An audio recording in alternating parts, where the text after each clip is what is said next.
હાલો મિત્રો, જય શ્રી કૃષ્ણ.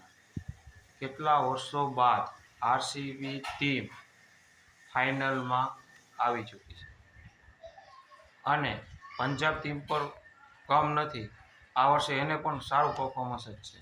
ભલે તે હારી છે તો મારી ઈચ્છા એ છે કે એને એટલી મહેનત કરી છે ને એ પણ ફાઇનલમાં આરસીબી તો પહોંચી જ ગઈ છે.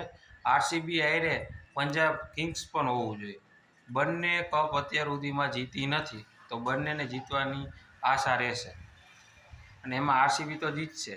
શું કામ કે મારી ફેવરેટ ટીમ છે.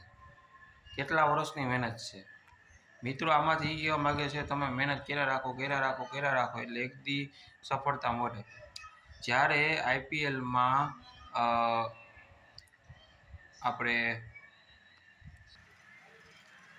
આપણે ઓપ્શનમાં જ્યારે પ્લેયરની પરચેસ થતી હોય ને ત્યારે એને એમ કીધું હતું કે આરસીબી ટીમે જે સારા બેટ્સમેન બોલર ઓલરાઉન્ડર ડ્રોપ કર્યા અને જે પ્લેયરને જે લેવાના નહોતા, બાય કરવાના નહોતા, જે રકમ આપવાના નહોતા એવી ટીમને પસંદ કરી છે.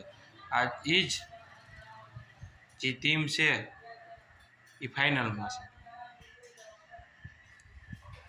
જે હકદાર હોય ને જે પરફોર્મન્સ કરવાવાળા હોય ને એ પહોંચે જ. એમાં કોઈ સંસ્થાન સ્થાન નથી.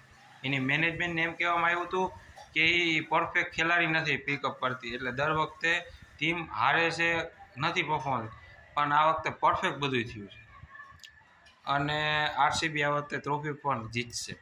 100%ની વાત છે. Win the trophy RCB.